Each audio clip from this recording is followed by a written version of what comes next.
Hi there, I'm Silvia Isachsen, author of Downloads from Heaven, and today I have a special interview with Peter Panagore. He has a Master's of Divinity from Yale University. He's also the author of Heaven is Beautiful. Peter is one of the most interviewed NDEers, and I wanted to make this special, so I put a little twist in it by asking questions that I wanted to know and that I thought my audience wanted to know. Before I start, I wanted to thank everybody for the support. I've had so many people subscribe to my new channel, and I want you to know that I appreciate all of that and all of the comments. So without further ado, let's get into the interview. Since your NDE happened in Canada, I'm feeling kind of connected with it because I'm just one province away. And a province, for those of you that are not familiar with how we do it in Canada, is like a state.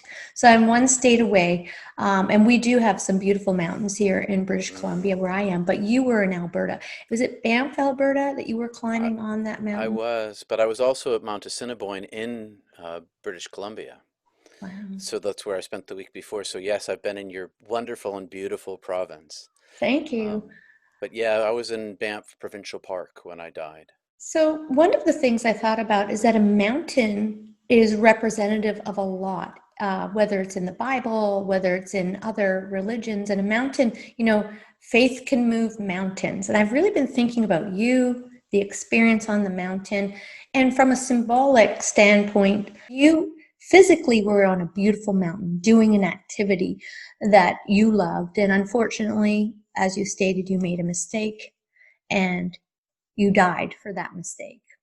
However, metaphorically speaking, you could have been facing your own mountain, and that transformation that occurred on that mountain with your partner, your climbing partner, is so deep on so many levels. Like, if you really think about the story, it's the story of life. So Oh, let's go to it. You're on the mountain. wow! I'm on the mountain. I'm on the mountain. I'm on the mountain. That Tell it. was so good. That No. was so good. I was like speechless. You're on the mountain and you're scared, you're thinking, and what I'm I was thinking as an onlooker is, how scared are you? What terrified. are you terrified? You feel the adrenaline, you're like, Oh, I know the situation that I'm in. I've been an outdoors person most of my life, and I'd come already at that point in my life close to people who've been dying. I was aware of the circumstance, and I was totally, utterly terrified and absolutely level-headedly calm. One of the things that happens when you climb mountains is that in order to survive, you have to be utterly and totally in the now. You can't be in anywhere but where you are. And because if you're not paying attention to where you are, you die. And that's even when you're not cold. So there's nothing like being in danger to sharpen the senses and the mind. And so I was totally terrified because I understood the circumstances, which allowed me to mine the depths of my will, which I had never mined before, in order to find the strength inside myself. I kept digging deeper and deeper and deeper in order to move forward, to to live. And it was very mammalian. I was animal surviving, and that meant 100% awareness of all my surroundings and my interior world at all times, while my brain was beginning to cease to function as a result of the depth of the cold. wow, wow. And you've been surviving ever since. And all of the searching that you've done and the digging deep, the internal work, the inner work that you've done has brought you to this beautiful place of, Finally. yeah, that's so awesome. So you're scared. And here's a question I want to ask you. So you're scared. What are you scared of? Are you scared of, you're obviously scared of dying, but Unknown. unknown, that's, Unknown and pain, because I knew until I'd been trained. I understood theoretically what hypothermia and dying of the cold can be like. Hmm. It's cold. Cold is like hot. When cold gets really, really cold, it's like sticking your hand into the embers, the burning embers of a campfire. And so there is that, and there's also the dark door of death that was squarely in front of my face, or Wow. following behind me like a sucking black hole. you know I had no emotions on the other side. I don't know how to explain this. There were no, I experienced emotions are seem to me to be functions of the brain, not an experience of my soul. So part and parcel of being human is to have senses, fingertips and eyeballs, and the perceptions of the world. I had none of those, and corollary with that were all of the attachments to all of the physicality of my life. So I wasn't happy, but I was comfortable. Hmm. I was content. I was perfectly me for the first time, remembering myself as I've always been, thinking to myself, my thinking and my feeling and my seeing and my being were not separate. They are one unity of self. And so my experience of comfort was my seeing, was my existence in the ocean of this infinite comfort, belovedness. And this is before it even penetrated me, before it even entered into me. I'm just floating inside this thing and feeling uh, 10,000 times bigger than I have been since. But this is me. Well, how did I think this other thing was me? How did I think that? How did I forget who I am? And now I am me again. Okay, I suspect it's that veil you talk about, but before you get into it, do you have any idea how comforting this is? Just that statement alone, and dedicating yourself to sharing your story, what that means to people, and how it's helping them internally, to believe in themselves, to have faith, to live their best life, and to understand that they're spiritual beings having a human experience. It is such a personalized experience. However, there seems to be a common thread that you're going to someplace and that you're aware of it and that it's good. Tell us Oh more. yeah. Oh Tell us yeah. more. And so I'm content uh, in this infinite, eternal, illuminated darkness, and I can see in every direction at once, and I am unafraid. All night long I've been terrified. I am unafraid. I'm not courageous. I'm not brave. I'm unafraid. I'm content, and I'm like an orb of, I get to self-examine. I self-examine. I see I have no thingness. I'm in a place of no thing. Nothing. One could say heaven is nothing. I was no thing. And in me was nothing. But yet I was this self-contained consciousness that was self-aware of my previous experience, although it was quick to forget as a human being, but also mostly self-aware of my my everlasting nature. And appearing before me, and this is everything I say is metaphor, and I should say I'm in timelessness. So this isn't just you speak like a lover of science. And so have you come across block time? I've heard of it, but Me remind. too. Not there's not I don't have a lot of info Yeah. on it, but Mm-hmm. but my understanding is that it's all time existing at once in the universe. Mm-hmm. All time exists Yes. simultaneously. Only it was also all now. And it was all it was so timelessness isn't just like time stopping, it's like all time everywhere and no time at the same time.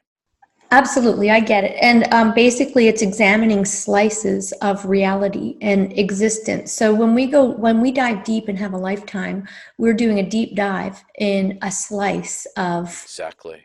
time, so to speak. Yeah. And if you're, Exactly. this is a little trippy, so hold on to your seat. So I never had an NDE, but I get taken to places. NDE is only one type of mystical experience. It's a subtype.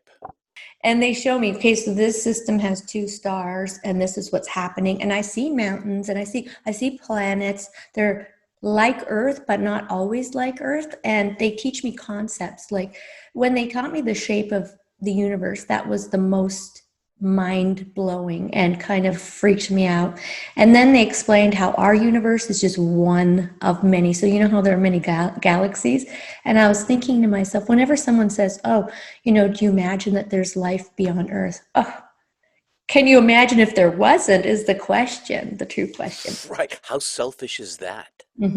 Or selfish, and also we're so limited in our consciousness at this point of reality. We've really come a long way from thinking that the earth was flat. However, or that we were the center and the sun was rotating around us or orbiting around us. Anyhow, I still feel there's so many exciting things in this world to happen, technology, discoveries, understanding. And I'm really looking forward to that kind of elevation of consciousness, I guess, or quickening of consciousness. There is so much more. Tell us about it. Tell us what we There's could look forward to. so much more.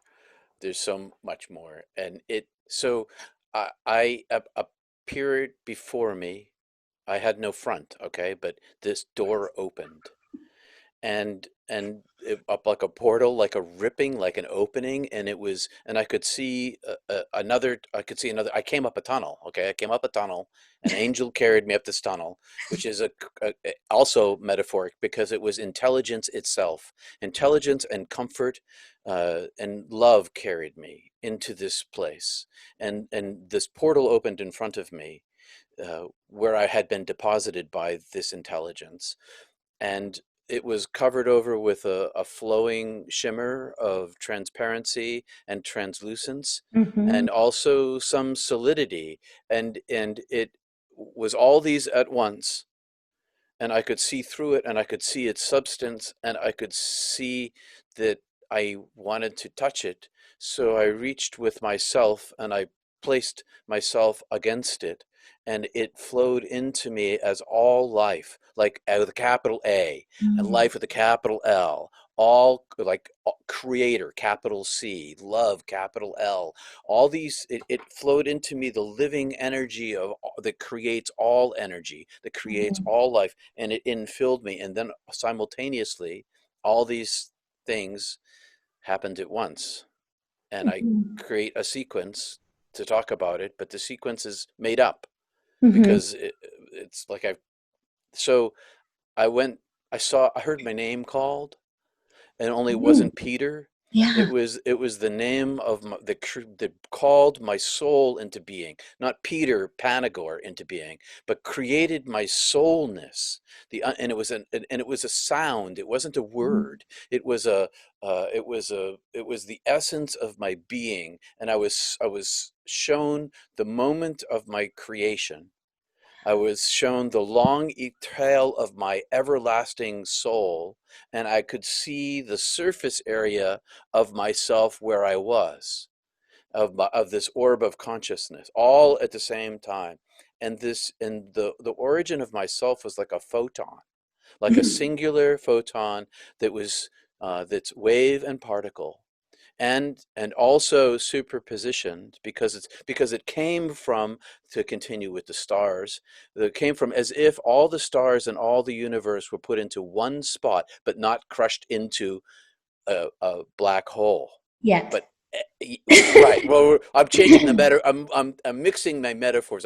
I'm crushing all the stars into all of the photons and all the universe, which is the illumination, the great illuminator, the great illumination of all. And it's all made of all of these intelligent photons together as one unity of being. And I am a singular photon separated from this, of the same substance of all of those photons, but somehow much reduced, even in the essence of my soulness. I am the same and yet somehow created and presence of creator. And I could see the long, everlasting, I don't want to say eternal because I had a beginning, but the Mhm. everlasting nature of my, and I say I mean my consciousness, the everlasting nature of my consciousness was like this really long slug, like a slug the size of a galaxy, this long, wide thing that was unified in its self. And in the and through this, were like micron thin slices of from which I emanated into other lives that I couldn't or I can't now perceive what they were. I can just see that they were, and that there were a whole series of them, and that my Peterness that I had just shed the skin of was sort of the top surface area where I had just emerged from. And I can't tell you that they were in a sequence or simultaneous or where Mhm. they that they were is what I know. Mhm. And so this is all simultaneously, okay? I fully know that I'm fully known. I know myself being created as soul, but I also know myself as Peter. There's still Peterness with me. And so the Peterness of me is completely the voice that has no sound, which is this entire infinite, eternal, illuminated darkness, is also the voice. And the voice with a capital V is speaking inside me and outside me simultaneously, but no language, no Mhm. words. Mhm. And I attach words that say, I love you. I know you. I am all knowledge. I know everything about you. Nothing about you is hidden from me. And simultaneous to that, I went through a hell of my own making, where I suffered all of the pain that I gave away to everyone in my entire life, all of the intentional pain, the pain I meant to give to people, and my reasons for it, and the pain that I accidentally didn't unknowingly gave to people. I suffered all of that, and it was always, of course, the the, the intended pain was proportionately more and weightier, and I experienced not only the pain that I gave them as they felt it, but it turned out it was 10,000 times greater per drop of pain that I gave away. So the volume and the mass was increased by 10,000 times. And so that was also, turns out that I gave it to myself. So they suffered it and I suffer it in this moment, and didn't know that I was suffering it when I was alive. And that I experienced all of their response to the pain that I gave them, their emotional response to it, and their suffering. And I simultaneous to all of my reasons and justifications and causations for causing all the pain that I gave away. So I had this experience of the pain I gave away and all of the reasons I gave it away, the voice saying inside me, I know you, there's nothing hidden from me. There are no corners to hide in. There's no shadow to hide underneath. It's all illuminated. And in this illumination, I see myself as I am in comparison to the holy divine. And the as I am self I see is my Peterness. I see my Peterness as created. mm, my soul is a created. I know my soul is created creature, but my Peterness also is created creature, and Mhm. it's a cruder form, and suffering clings to it, the cruder form, and so the voice is saying, "I love you. I forgive you. I know you. I've always known you. I've always known you. I've loved you as you've done these things, as you did them. I loved you as you are." And I judged myself as guilty. And in the judgment of myself for having seen myself as I lived, but it was always in comparison with the purity of perfection, my limited nature of imperfection as Peter, which was further away from the divine self and less perfect.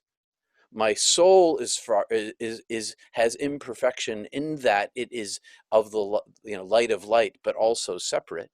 This paradox.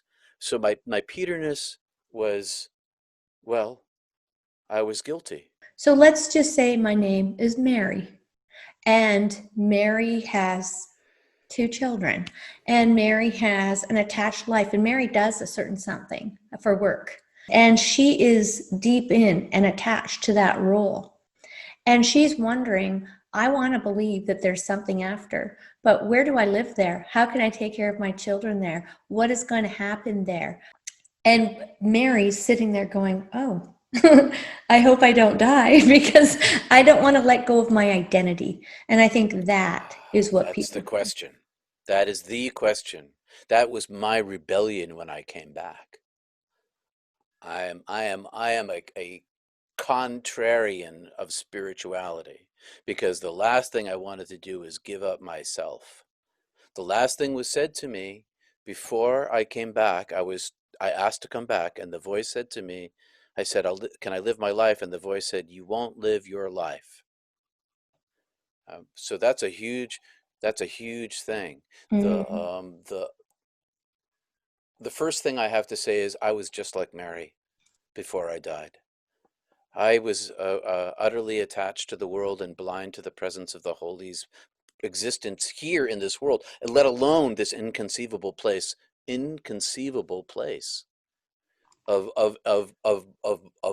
prosperity beyond our capacity. If one more drop of prosperity had entered into my being, I would have obliterated and I would have been consumed back into the divine. I would have had no identity left but the holy itself. And as it was, my identity being infilled by the holiness itself was the identity I craved. I feel like your whole life is in pursuit of one, examining the truth of reality, and two, sharing it with the world. Literally. Well, I had no choice in number two. Call me Jonah's son. One of the things that I came back with was I was commanded to this role, and that's why I kept it a secret for 20 years because I'm like, no way, I am not, I am not doing that.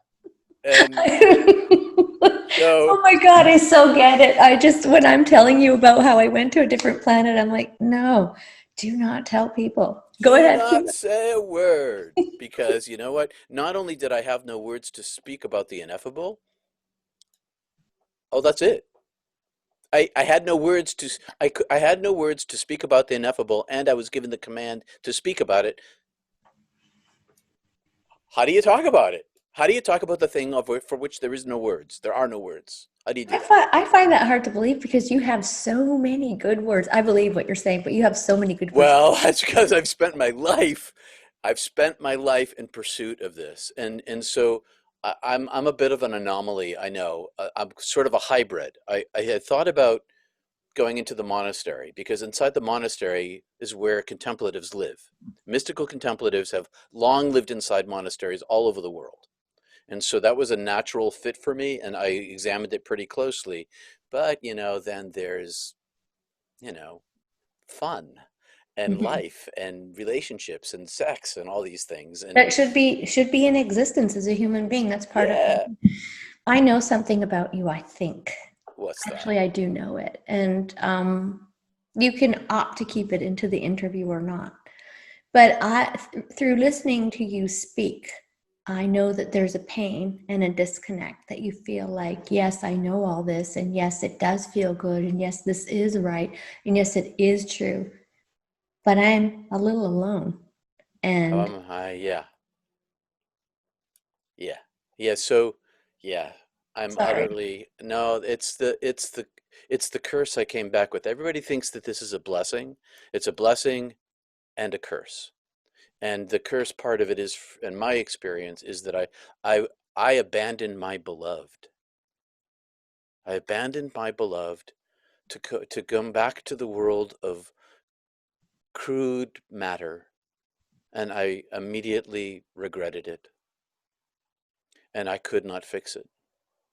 And so there are different kinds of near-death experiencers, and I'm sort of one that came back with sorrow, and because I can't not ever know that I inhabit my body. I don't know until recently I never met anybody who goes through their life with sanity disassociated. I have, psychologists might call me a disassociated person. I live a non-attached life. Now I got things I like, okay? I like this glass. Mhm. I like my iPhone. Um, if it breaks, I get bummed out. It costs me money. I got to get it fixed, all those kinds of living things. But everything in the world is material, and all of it is immaterial. I Because get in the end, you leave it all, and all of the attachments we have here matter not at all. The only thing that matters here is love itself. That's it.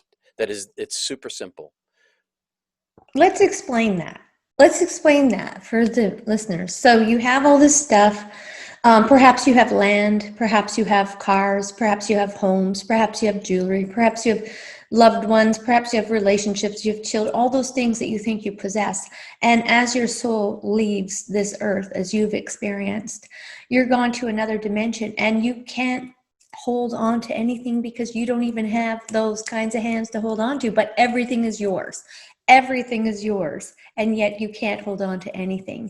And I think that it's that diving into this role that we play that causes us pain because it gives us limitations.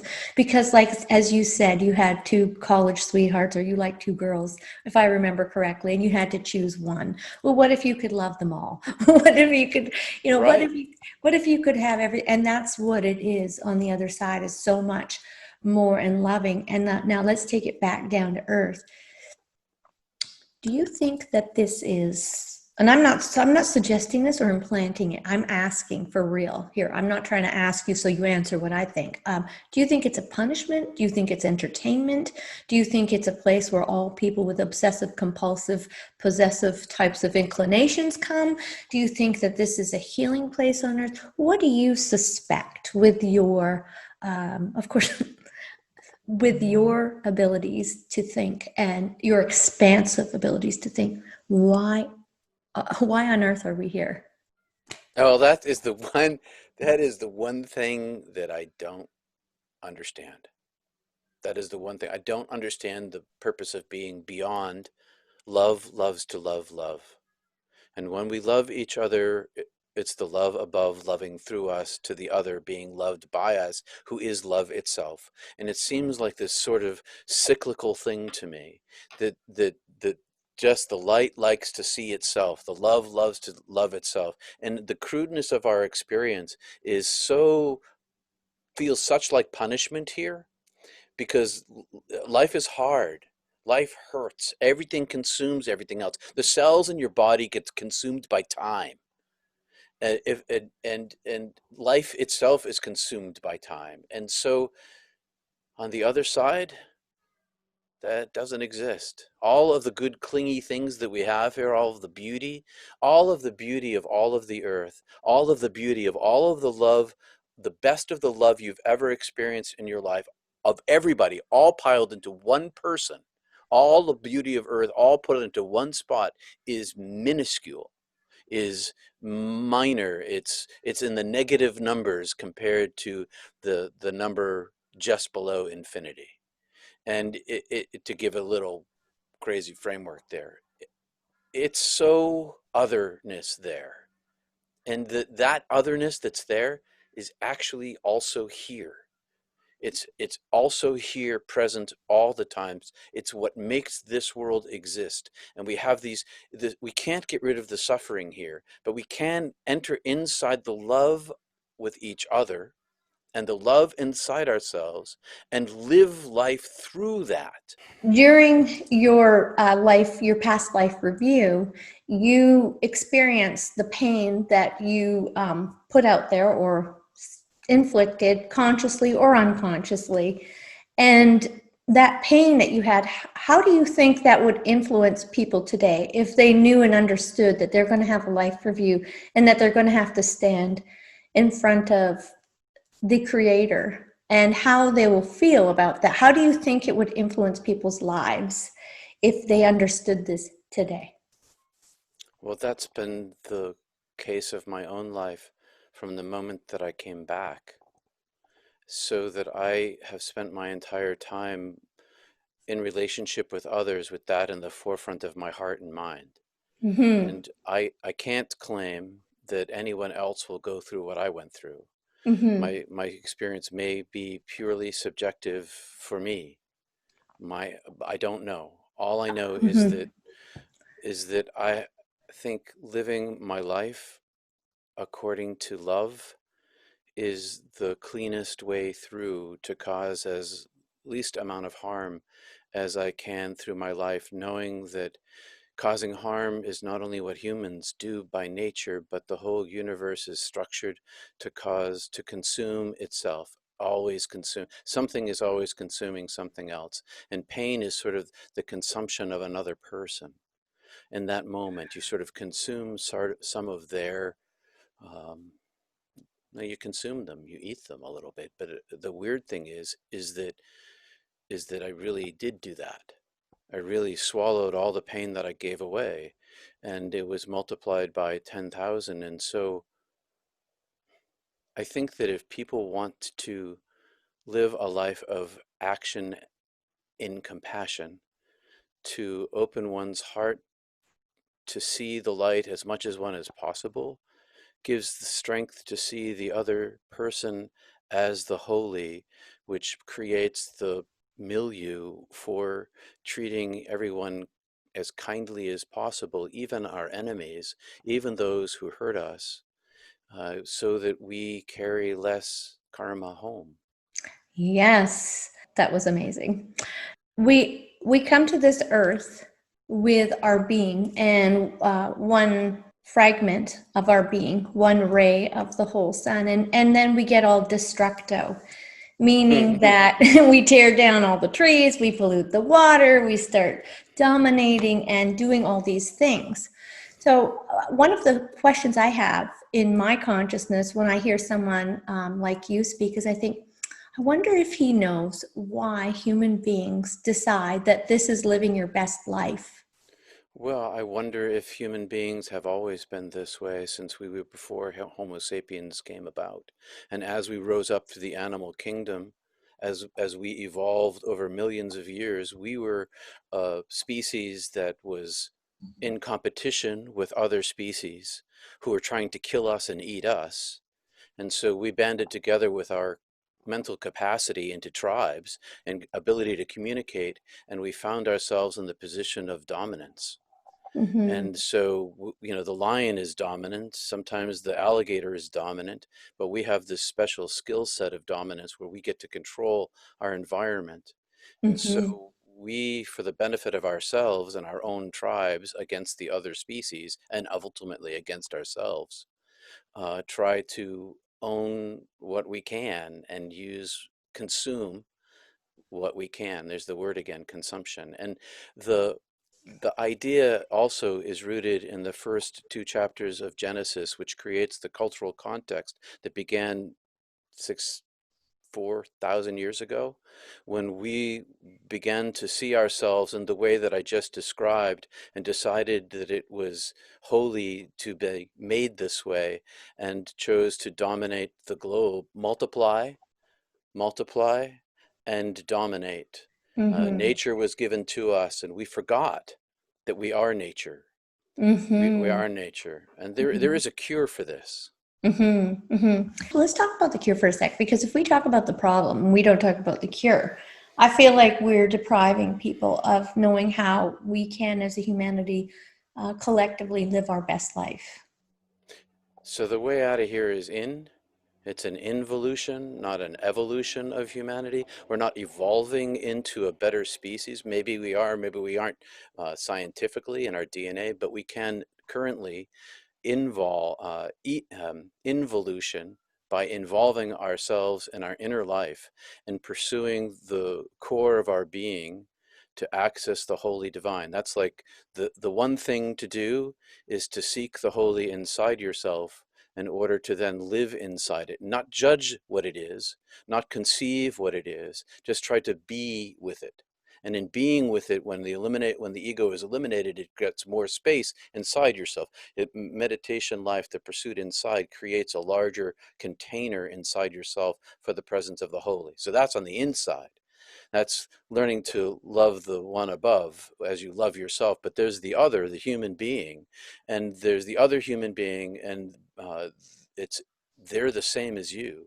And so the communication between us is always the same that's above us. It's always love. It's always this kindness. But to get the strength to see the light inside the other, you have to see it inside yourself more clearly. You mean all I need to do is meditate? All I need to do is connect with my own self? I don't have to have a PhD in this or work hard for that or please that person or do this Mm-mm, or own that. You can actually mm-mm. just do it by what you said, going within. All the knowledge and ownership of everything in the world amounts to nothing compared to the oneness of being. And so, and all those things arise. So all those things are manifested in the world. I'm talking about accessing the unmanifested. And when you access the unmanifested, then it becomes manifest in you. And then your whole life is like perfumed. It's like putting on perfume on your inside so that your natural scent is delightful to the world and kind of leads you through this bubble of God's presence. It doesn't change all the suffering. It doesn't eliminate Mm-hmm. any of the bad things. Mm-hmm. It just gives this scent of the divine to everything. And and I know that that can sound like a lot of work, but the crazy thing is this, is that for centuries and centuries and centuries and centuries across the globe, breath and mental focus have been tools of usage to access this. No matter what you're Jewish, you're Muslim, you're Buddhist, you're Hindu, it's Mm-hmm. always in pursuit of the same thing. And the tools work by themselves. You don't have to know anything but to use the tools. So externally, we have rituals in churches and synagogues. Those rituals are functional meditation sessions that are externalized. It's like going to a Catholic mass. Ideally, is like going to this uh, 45-minute meditation. I think that any attachment to the material world in terms of self-identification with one of these biological machine things that we live inside is a mistake. And so I think that in terms of myself, okay, it was a mistake that I didn't want to make with the time I have in my life, in this life, to try to understand any of the previous lives I may have had or am having simultaneously. Because of timelessness, I don't know.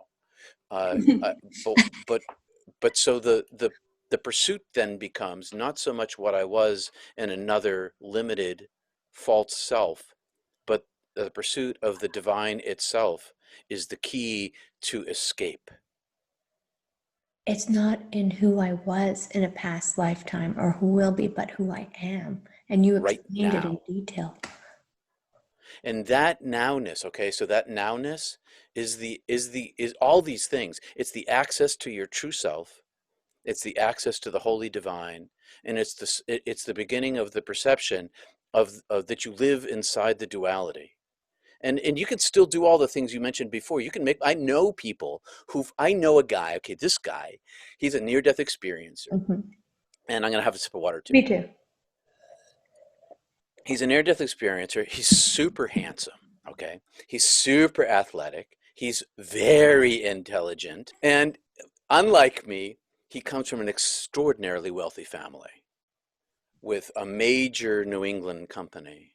And he was a wonderful man, but when he died and came back after his near death experience, he became the greatest man. His, he uses his wealth for the benefit of his family, but also as a tool for the benefit of others in a way that he never would have before. He would not have, I can say that for a fact. And now it's who he is. And so you can live your life in the midst of, you don't need a near death experience. That's one thing. You don't need that. All you need is the connection to the divine, and that happens in lots of different ways. And there's lots of mystical experiences that people have commonly. But we could talk about another time. But the the idea that we have tools to live our life in the presence of the divine, and everything can become sacred. Everything we do can become holy and sacred if we bring the presence to it. We get out of the way, we bring the presence to it. You're making a smoothie in the morning, and you're putting the honey and that's a sacred moment. I've got a lot of wildlife in my yard, and Nice. I'm it is it's really, thank you, it's beautiful. I live in the midst of nature, but it's troublesome to some of my neighbors that I don't keep it like a golf course. Right. But I don't really care because they don't see what I see.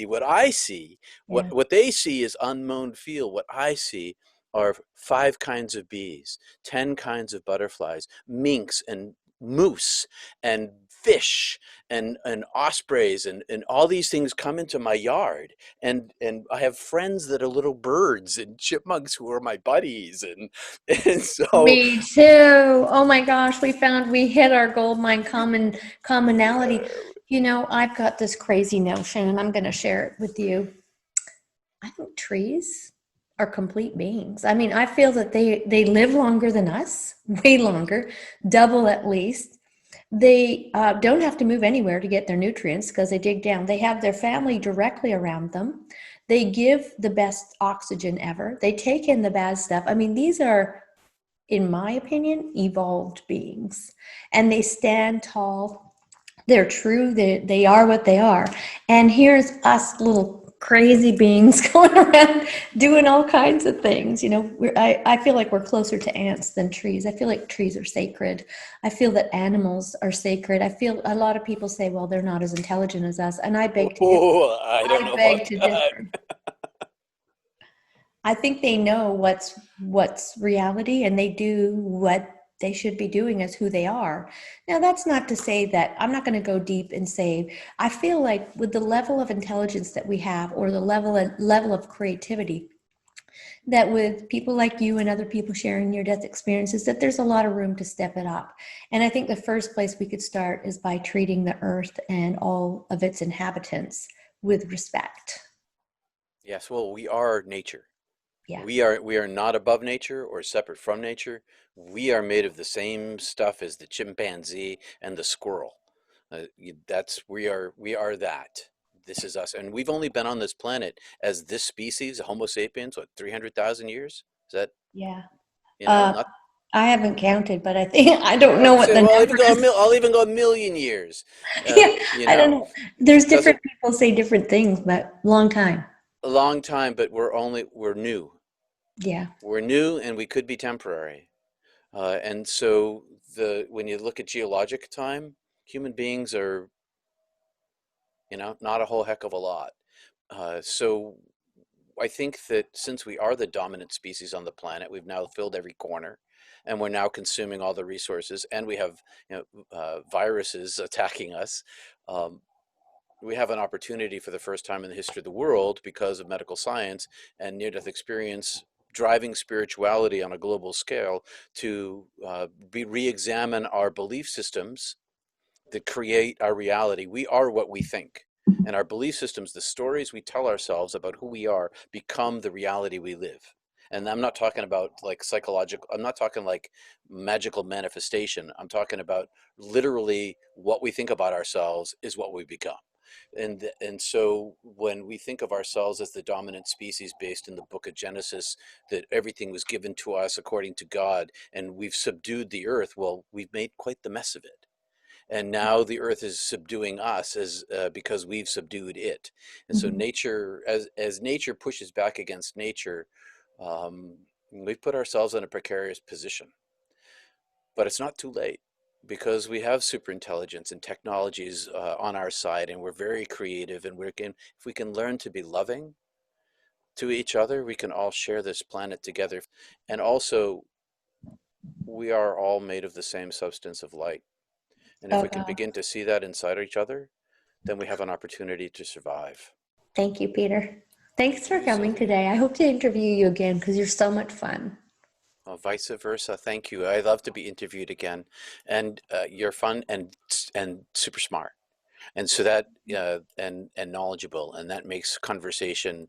And I get to look in your eyes, and so this is like, it's really great. Same, same. I was looking forward to it, Peter, and I hope to see you again. Oh, before we go, everyone.